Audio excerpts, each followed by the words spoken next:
Hello everyone, I'm the French Monk and welcome back to another video. I'm so excited and happy I can finally say this. I've been granted early access to a test version of the Shokuho mod for Mount and Blade to Bannerlord. A huge thanks to the modding team as they were kind enough to contact me and provide me with access to test out their project and for allowing me to record videos and showing you guys some gameplay. It's actually crazy. I've been covering the development of this mod for 2 years now on the channel and it's a bit surreal, but at the same time just so cool to finally see it on my screen and in a playable version, albeit an early one. So for all you newcomers, I think a short introduction is in order and pretty helpful, I imagine. As mentioned, Shokuho is an overall mod for Mount and Blade to Bannerlord, and it is set in the year 1568 in Japan.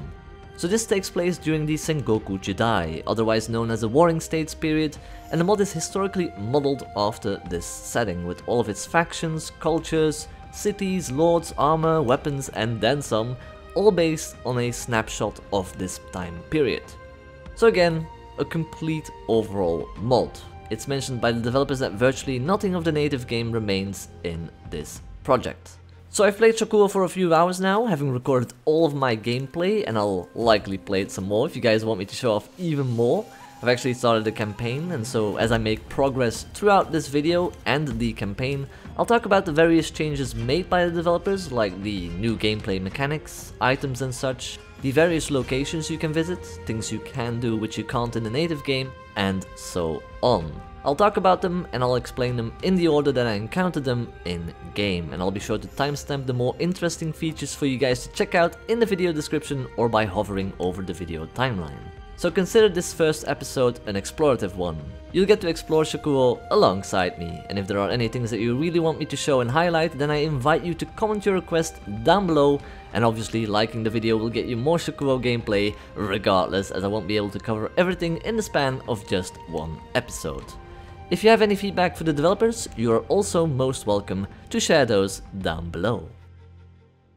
With that having said, first things first, look at the custom background of the menu and listen to the music.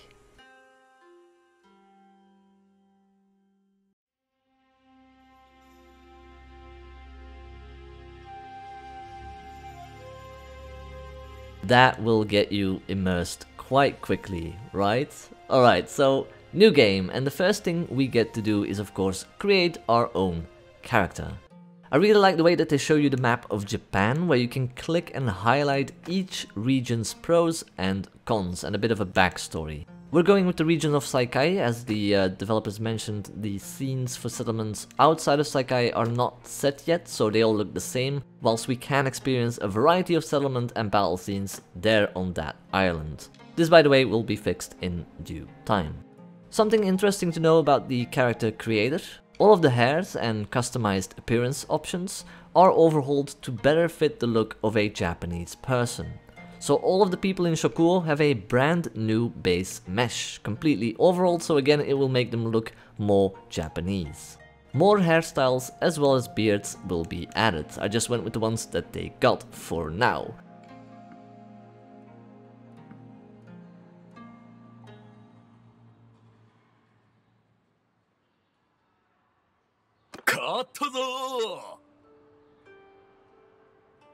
Yeah! 足を止めよ。おお。構えよ。おお。よし。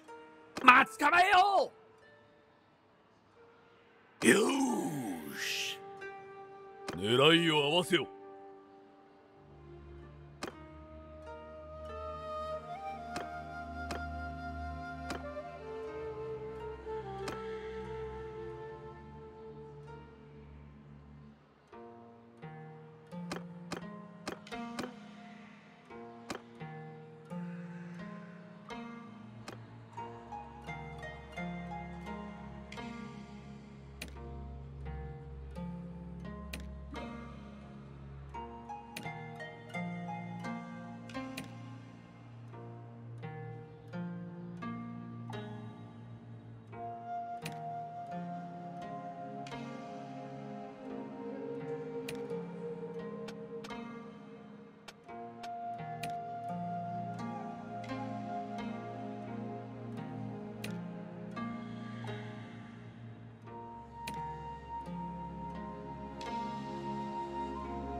When it comes to choosing paths, it is slightly customized to include more appropriate paths for the setting we're playing in, so you'll have options like joining a temple as a monk and so on. I chose to go with a farm boy who decided to train as a Nashigaru spearman, and the biggest achievement was that I hunted a dangerous animal.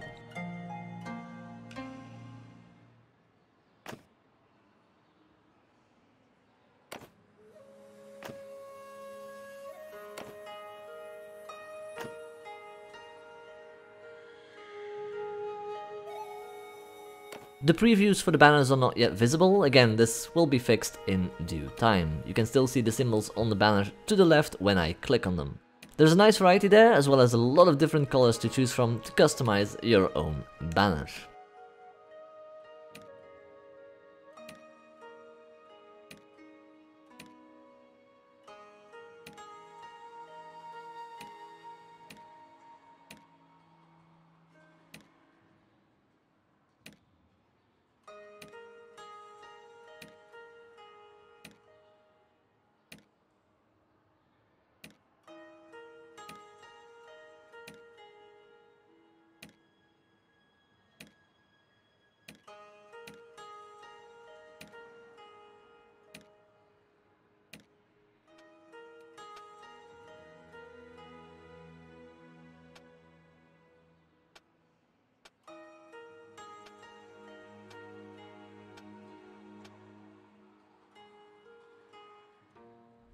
Finally, having made my character, we are launched into the campaign, and I really like these custom loading screens, by the way. They look awesome. They capture the mood of the setting really, really well. Now, this is amazing. Look at the details on this campaign map. Look at the size of this map.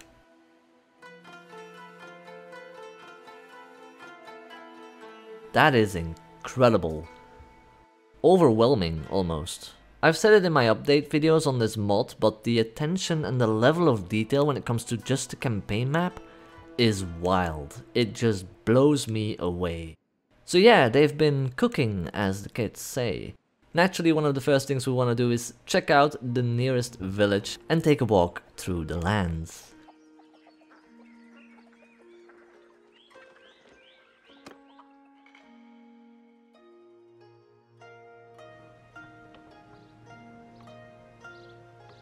Wow.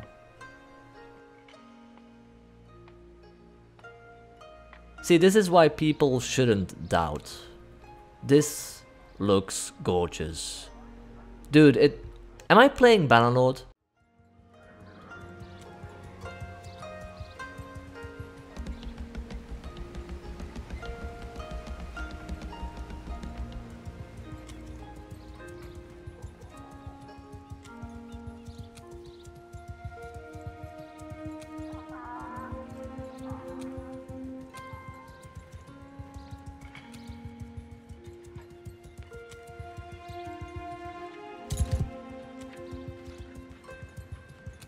God, this view.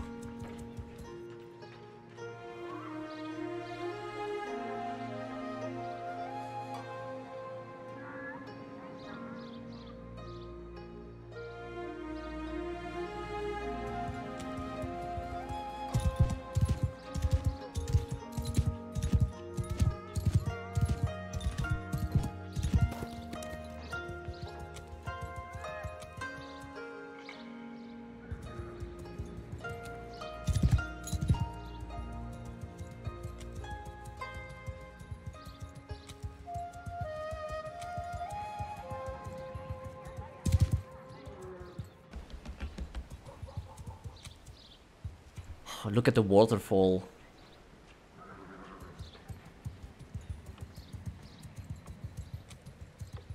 Oh, it's so nice. You got the leaves falling off the trees as well.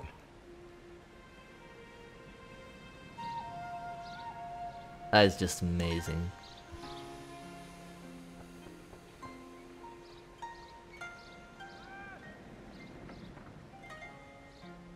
Well, there you have it, our first village in Shokuho. Whilst I was moving around, I decided to check out my inventory, the UI a bit, and it just looks so good, right? Since we're still fresh in the campaign, there's not a lot I can do yet in terms of kingdom management and all that, so we'll see if we can get to that part eventually. Next, I decided to visit Sadowara, one of the major towns close by, to see what that looks like on the ground.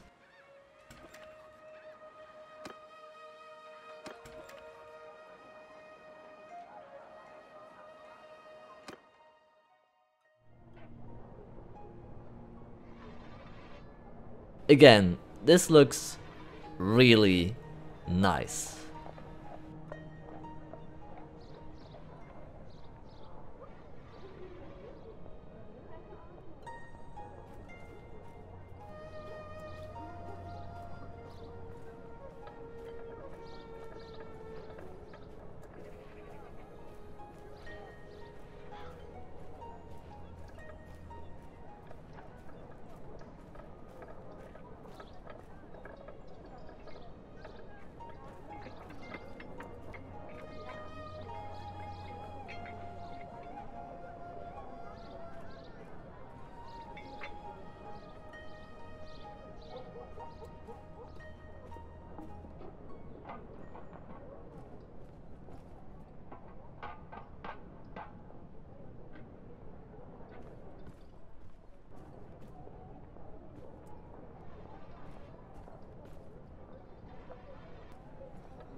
It feels like it's more alive than the vanilla Bannerlord villages and towns. Like, you can see the traders, people carrying items doing their day-to-day stuff, guards walking around.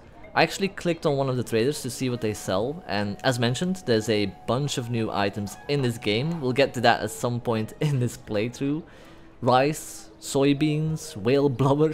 These are but a few in a long list. I really like the fact that you can see teenagers as well as children walking amongst the population. It makes for a nice variety, and again, it gives you that sense of that this is a lived-in world. You got a proper society going on here. This comes back to immersion, by the way, which I think is done pretty well here.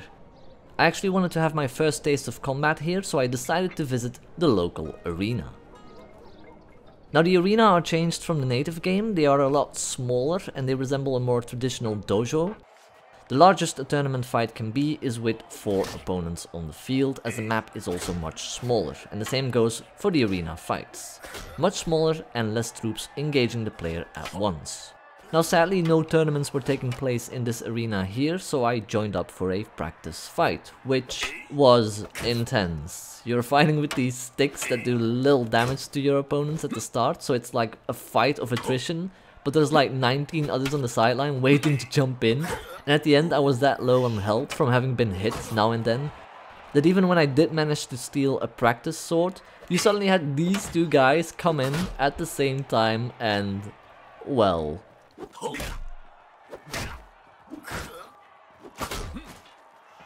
still got me a bit of money out of that. Time to visit the local tavern to heal my bruises and to look around, of course, which again, this looks so nice and comfy. I'm straight up loving the little details right here. So just like in the vanilla game, this is a place where you can find possible jobs, hire mercenaries or soldiers to your army, and where you can find companions, I believe.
Once outside of the tavern, I wanted to take a look at the fort overlooking the town. You got these spikes all over the place, pushing the player and any army or force trying to advance in this position up this narrow road.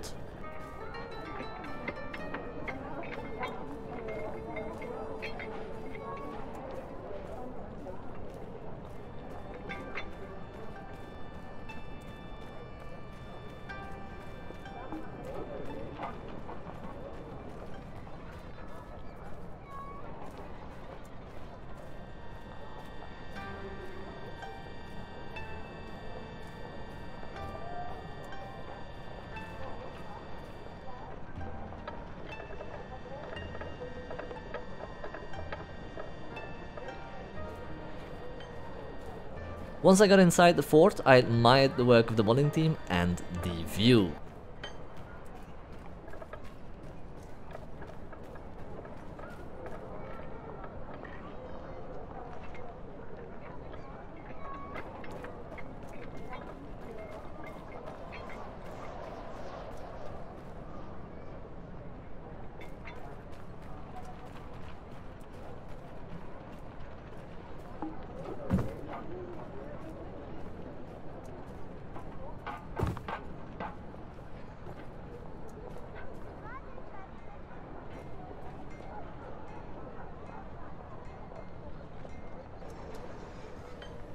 Having seen the ships on the beach in the distance, I realized I definitely wanted to show you guys the naval aspect of this game.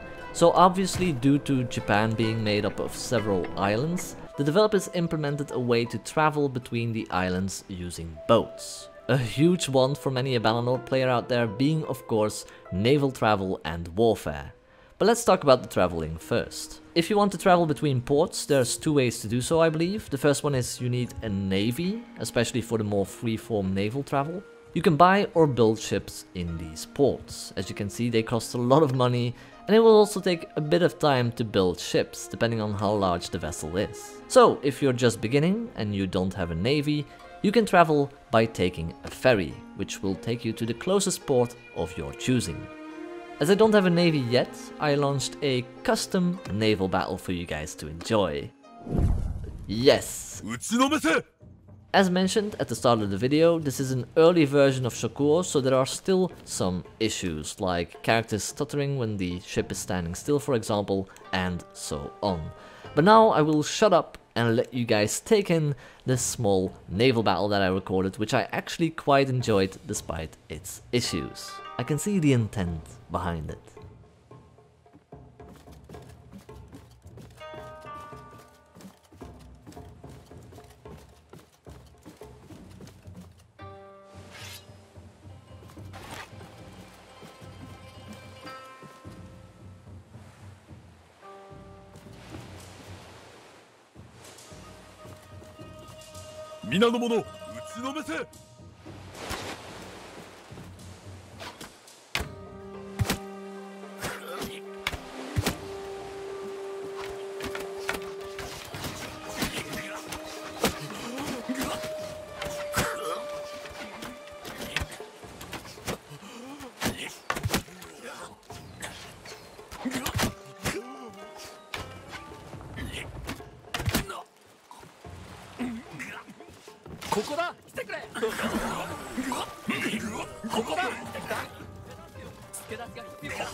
Okay, so that was the naval battle. Again, let me know what you guys think of it in the comments down below. For now, I want to say I like it. There's still some work to be done on that part, but I'm really excited to see the different kind of ships interact with each other and over time bigger naval battles and watch them get damaged over time, boarding each other and so on. I have a feeling that it's gonna be pretty good.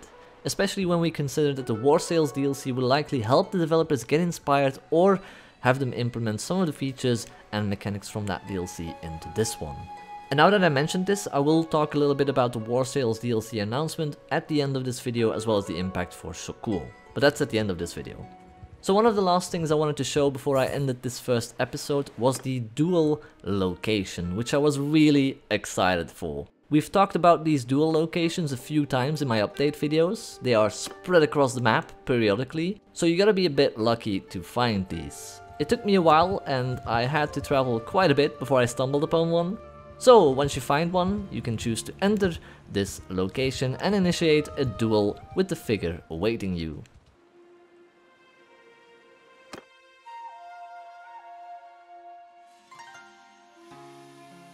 First and foremost, the location itself is once again gorgeous. It really feels like walking up towards that figure, feels like you're in some sort of boss battle arena. The cinematics, along with the beautiful handcrafted scenes, definitely set the tone. So these 1v1 fights are intended to be a bit more difficult.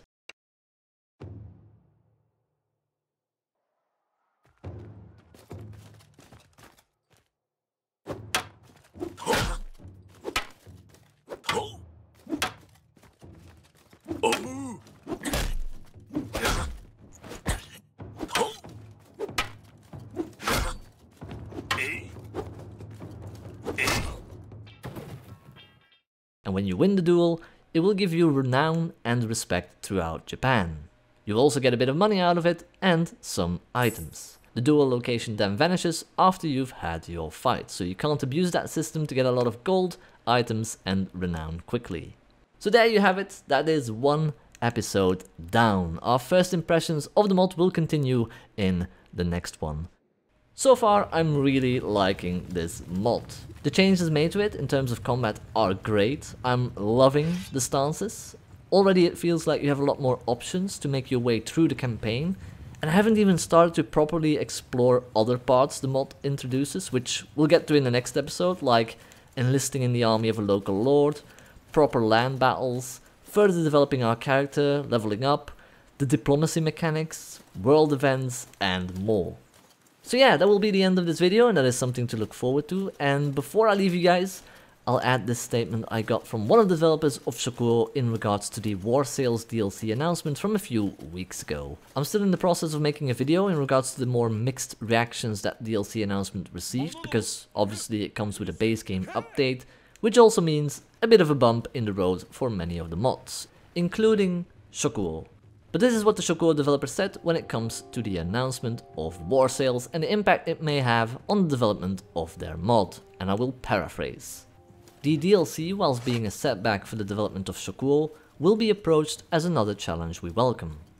We also see any new mechanics and features introduced to the game by Tailworlds as a net positive for the players, which is all that matters.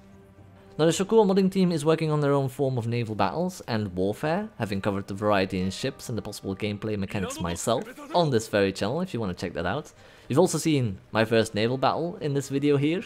But so yeah, we now know that players will need to pay for the DLC in order to get access to the naval warfare mechanics that Tailworlds advertised. So should there be any players that can't spend money on the DLC and you have access to the base game, just know that the Shokuho mod will still be published with their naval warfare mechanics included, so that way you can still experience naval combat in the main game whilst not having the DLC. That having said, the Shokuho team will look at possibly adapting the official War Sales naval mechanics to improve the Shokuho mod even further, which again is a win-win situation for the players in that sense. Well, there you have it. I hope you enjoyed watching this video. Let me know if you want to see more Shokuho gameplay in the comments down below or by clicking that like button. And I hope to see you in the next one. Take care everyone.